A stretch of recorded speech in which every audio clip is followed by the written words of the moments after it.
15 दिन in Europe, day 5, and guess what? I am in Paris today.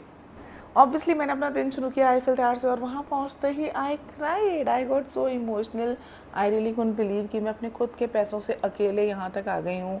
I was so emotional. So I stayed there for about an hour and a half. Just me, the tower, and my thoughts. I was just living my dream. उसके बाद I started walking towards Seine and oh my god कितनी खूबसूरत नदी है भाई, इतनी साफ़ सफाई. हमारे यहाँ की नदी इतनी साफ़ कभी हो ही नहीं सकती है. और जो लोग आपको ये बोलते हैं ना कि पेरिस कुछ खास नहीं है यार, मत ऐड करो अपनी यूरोप आइटनरी में, उनकी बात बिल्कुल मत सुनना, क्योंकि पेरिस एक बहुत ही ज़्यादा खूबसूरत शहर है. बस वो ब्रिज क्रॉस करके मैं अब चल पड़ी ट्रोकेड्रो के गार्डन्स की तरफ, जहाँ पे छोटे छोटे से कैफ़ेज़ बने हुए हैं.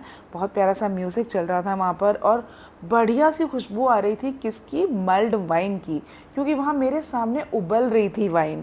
तो ऑब्वियसली मैंने अपना फेवरेट मल्ड वाइन का एक ग्लास लिया. इतनी सर्दी में मल्ड वाइन पीने का जो मज़ा आ रहा था ना, वो भी सामने आईफिल टावर को देखते देखते, उफ, I just can describe it in words. And plus because it was early spring का मौसम, तो गार्डन भी बहुत खूबसूरत लग रहा था. Just look at the colour of the sky, the greens, everything was just picture perfect.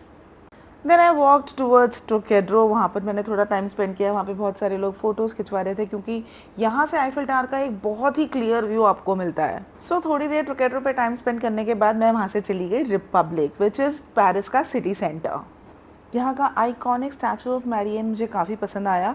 Republic is actually a very lively open square of Paris, जहाँ पे लोकल्स इकट्ठे होते हैं, you know, just to hang out, to relax और even to protest. फिर वहाँ से walking distance पर ही है एक सेंट मार्टिन कनाल, तो मैं वहाँ चली गई पैदल चलते चलते.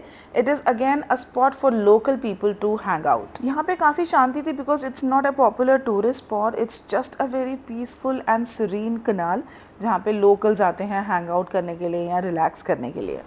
तब तक मुझे बहुत तेज़ भूख लग गई थी, तो मैं वहीं किसी कैफ़े में बैठ गई पिज़्ज़ा खाने के लिए. बहुत टेस्टी पिज़्ज़ा था. बस उसको खा के मैं निकल पड़ी आर्क दे ट्रायम्फ की तरफ.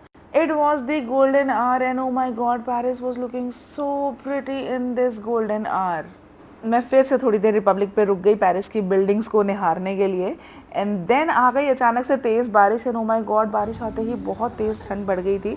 बट मुझे आर्क दे ट्रायम्फ तो जाना ही था, तो वहाँ से बस पकड़ के मैं पहुँच गई arc they Triumph. Arc they Triumph is again one of the most iconic monuments of Paris.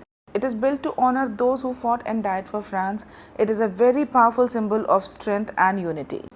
Arc they Triumph के ऊपर जाने का ऑप्शन भी होता है, आप टिकट लेके ऊपर जा सकते हैं to see the panoramic view of Paris city. But मेरी बैंड बज चुकी थी, मैं बहुत बुरी तरह से थक भी चुकी थी, रात भी हो गई थी एंड ठंड भी बढ़ गई थी.